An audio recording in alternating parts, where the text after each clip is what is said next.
নাতির আকিকার বাজার করতে আসলাম একটা মিনি সুপার মার্কেটে।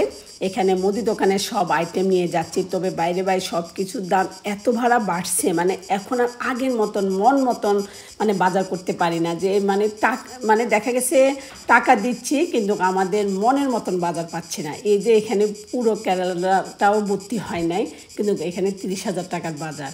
বিশ্বাস করা যায়? 30,000 টাকার বাজার হলো এই কয়টা আইটেম। পুরো ভিডিও দেখেন, ভালো লাগবে, কি কি কিনলাম জানতে পারবেন। নাতির আকিকার বাজার করতে যাচ্ছি, বুঝছেন, কারণ খুঁজে খুঁজে একটু নিতে হবে। যেগুলো আমাদের দুইজনের দ্বারা সম্ভব সেগুলো আমরা কিনতেছি, যেগুলা ছেলেদের দ্বারা সম্ভব এগুলো ছেলেরা নিচ্ছে। আর খাসি ইনশাল্লাহ শুক্রবারে 5টা বাজে যাবে। খাসির দায়িত্ব হয়েছে আমার একমাত্র হাজবেন্ড যাবে তার দোস্তদেরকে নিয়ে, কারণ ওইখান থেকে এমনি ওইটা জবাই করে বড় বড় টুকরা করে নিয়ে আসবে। পরে ইনশাল্লাহ আমার ছেলেরা মিলে বাসায় তখন ছোট ছোট করবে।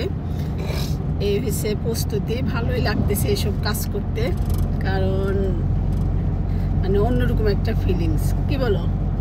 হ্যাঁ, আর আলহামদুলিল্লাহ অনেক বড় সড়ো করে হচ্ছে, মানে একদম আমাদের পুরানো, মানে সবাইকে বলার চেষ্টা করছি আমাদের শহরের, তাই আমরা মানে সবাই একসাথ হব।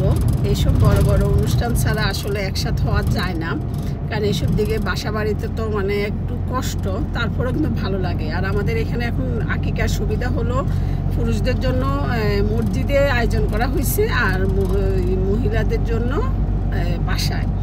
তাই মহিলা প্রায় 80-85 জনের মতন হবে ইনশাল্লাহ।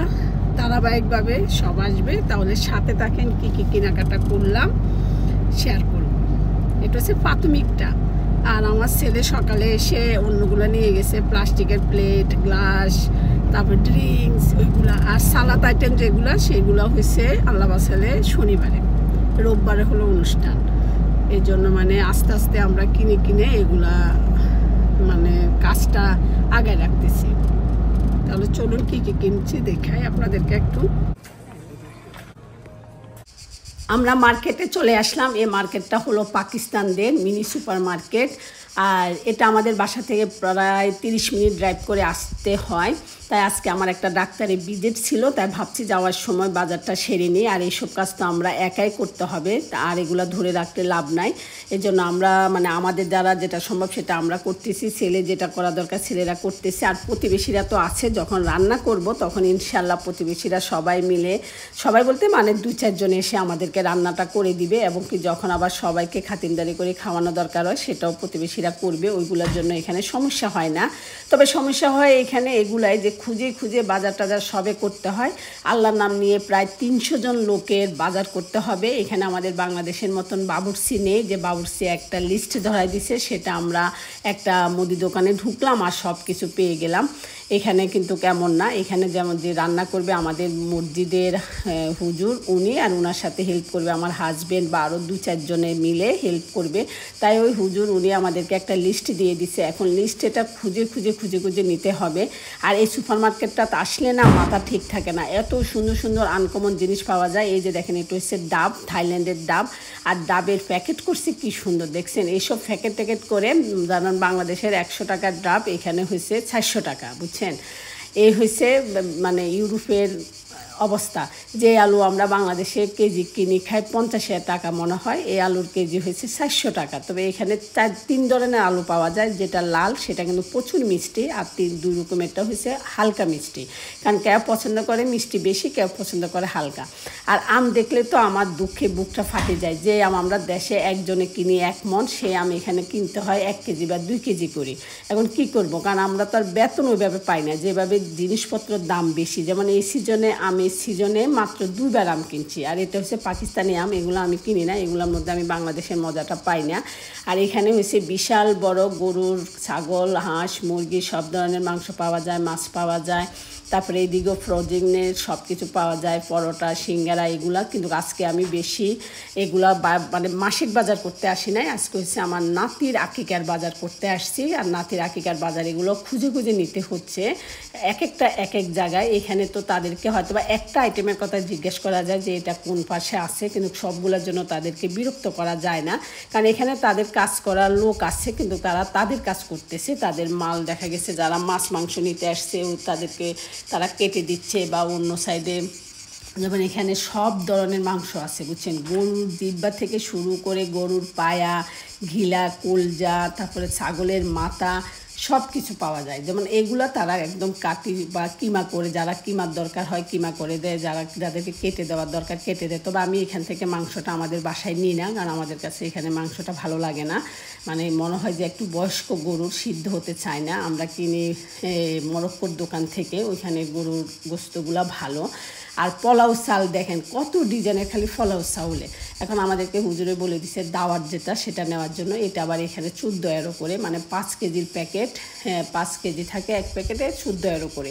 অথচ দেখেন কিছুদিন আগেও মনে হয় যে কিনছি 12 টাকা করে, 10 টাকা করে, বুঝছেন, মানে ফাঁফা করে দাম বেড়ে যায়। কিন্তু ফাঁফা করে যদি আমাদের বেতনটা বাড়তো তাহলে না মনটা খুশি থাকতো, কিন্তু বেতন ফাঁফা করে বাড়ে না, বুঝছেন। বেতন বাড়ে ওই 2 বছর পরে সামান্য কিছু, কিন্তু জিনিসপত্রের দাম মনে হয় যে 4-5 মাস পর পরে একটা মানে জিনিসের দাম বেড়ে যায়। নাহলে এই চাউলের প্যাকেট মনে হয় যে 1 বছর আগেও কিনছি 12 ইউরো করে, হ্যাঁ, সে চাউলের প্যাকেট এখন ধরেন 14 ইউরো, 2 ইউরো বেড়ে গেছে, কিন্তু আমাদের বেতন তো ওইভাবে বাড়ে না।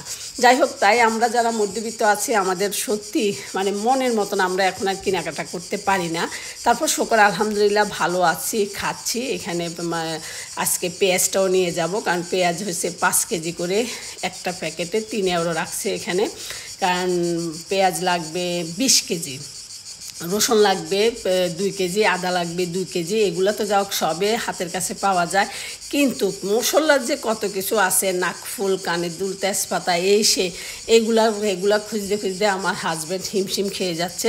আমিও মানে অনেক কিছু তো বিরিয়ানির মধ্যে দিতে হয়, এর জন্য মশলার আইটেমে এসে আমাদের অনেক সময় যাচ্ছে। আবার এদিকে প্রচুর গরম পড়তেছে। এই যে দেখেন এখানে কি সুন্দর মেয়েটা কাজ করতেছে, কিন্তু একে আমরা বারবার বিরক্ত করতে পারবো না।